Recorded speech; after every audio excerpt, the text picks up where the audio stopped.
বাংলাদেশের দ্বিতীয় বৃহত্তম বন্দর মোংলা পোর্ট তার বরাত পেয়েছে চীন। এইসবের মাঝখানে ভারত এবার বিশাখাপত্তনমে বঙ্গোপসাগরে একটি পারমাণবিক নৌসেনা ঘাঁটি তৈরি করতে চলেছে। আগামী বছরই অন্ধ্রপ্রদেশে গড়ে উঠবে ভারতের এই কৌশলগত নৌঘাঁটি। নমস্কার বন্ধুরা, আমি দীপঙ্কর রায়। আর আজকের ভিডিওতে আমি আলোচনা করব বঙ্গোপসাগরের আসল গার্ডিয়ান কে। আপনি যদি আমার চ্যানেল নতুন হয়ে থাকেন তো প্লিজ চ্যানেলটিকে সাবস্ক্রাইব করে আমার পাশে থাকুন এবং পাশে থাকা বেল আইকনটিকে প্রেস করে দিন, যাতে আমার ভিডিও নোটিফিকেশান আপনি পেয়ে যান সবার আগে। কয়েকদিন আগে নিজেদেরকে বঙ্গোপসাগরের গার্ডিয়ান বলে আখ্যা দিয়েছিলেন বাংলাদেশের প্রধান উপদেষ্টা মোহাম্মদ ইউনুস। এই ঘোষণার পরেই ভারতের প্রধানমন্ত্রী নরেন্দ্র মোদী মিষ্টি ভাষায় জবাব দিয়েছিলেন, এমন কোনো মন্তব্য করা উচিত নয় যাতে দুই দেশের মধ্যে উত্তেজনার সৃষ্টি হয়। এইসবের মাঝে বাংলাদেশের মোংলা বন্দরে বরাত পেয়েছে চীন। এর আগে এই বন্দর ভারতের অধীনে ছিল, অর্থাৎ এখানকার ডেভেলপমেন্টের কাজ ভারত করছিল, কিন্তু মোহাম্মদ ইউনুস এই বন্দরটিকে চীনের হাতে তুলে দিয়েছেন এবং তাদেরকে বলেছেন এটাকে তারা রিডেভেলপমেন্ট করবে।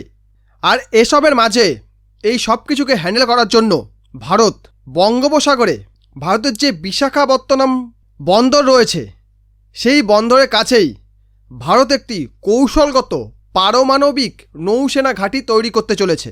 বিশাখাপত্তনমে ইস্টার্ন কমান্ডোর হেডকোয়ার্টার থেকে 50 কিলোমিটার দূরে রিম্বিলি নামক গ্রামে তৈরি হতে পারে ভারতের এই কৌশলগত নৌসেনা ঘাঁটি।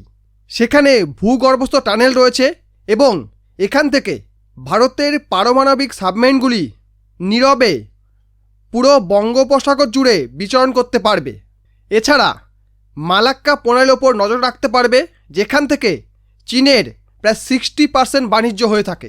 এছাড়া বঙ্গোপসাগরে চীনের দাদাগিরিও আটকে দেওয়া যাবে।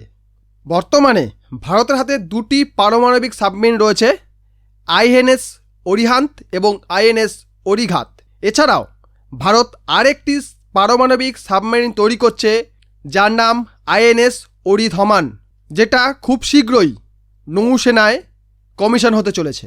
এখন কথা হলো, ইউনুস যে চীনে গিয়ে চীনকে বাংলাদেশে বিনিয়োগ করার জন্য আমন্ত্রণ জানিয়ে এলো, ভারতের এই পদক্ষেপের পরে চীন কি বাংলাদেশে বিনিয়োগ করতে চাইবে?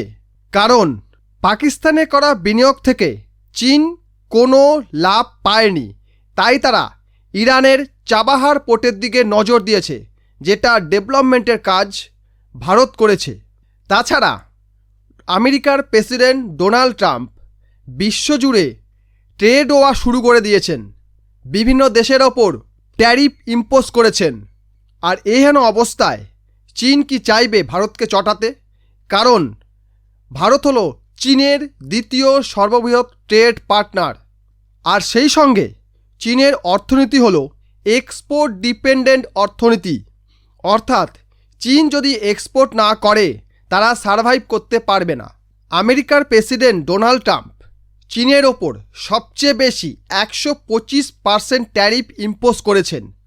আর এই অবস্থায় চীন কখনোই ভারতকে চটাতে চাইবে না। তাহলে এখন বাংলাদেশের কি হবে? কারণ আমেরিকা পাত্তা দিচ্ছে না, চীন ইনভেস্ট করতে চাইবে না, ভারতও চোখ পাকাচ্ছে। চারিদিক থেকে মোহাম্মদ ইউনুস কিন্তু বাংলাদেশকে একটা অন্ধকার ঘরের দিকে ঠেলে দিচ্ছে। তাদের ভবিষ্যৎ কিন্তু খুবই অন্ধকার হয়ে পড়ছে, ভবিষ্যৎ অনিশ্চিত হয়ে পড়ছে। বাংলাদেশের মোহাম্মদ ইউনুসের মন্তব্যের জেরেই ভারতও কিন্তু বিভিন্ন স্টেপ নেওয়া অলরেডি শুরু করে দিয়েছে। এই পরিস্থিতিতে বাংলাদেশ এখন কি করবে, তাদের পরবর্তী পদক্ষেপ কি হবে, সেটাই এখন দেখার বিষয়। ভিডিও ভালো লাইক করবেন, কমেন্ট করবেন, শেয়ার করবেন, চ্যানেলকে সাবস্ক্রাইব করবেন। ভিডিও দেখার জন্য অসংখ্য ধন্যবাদ।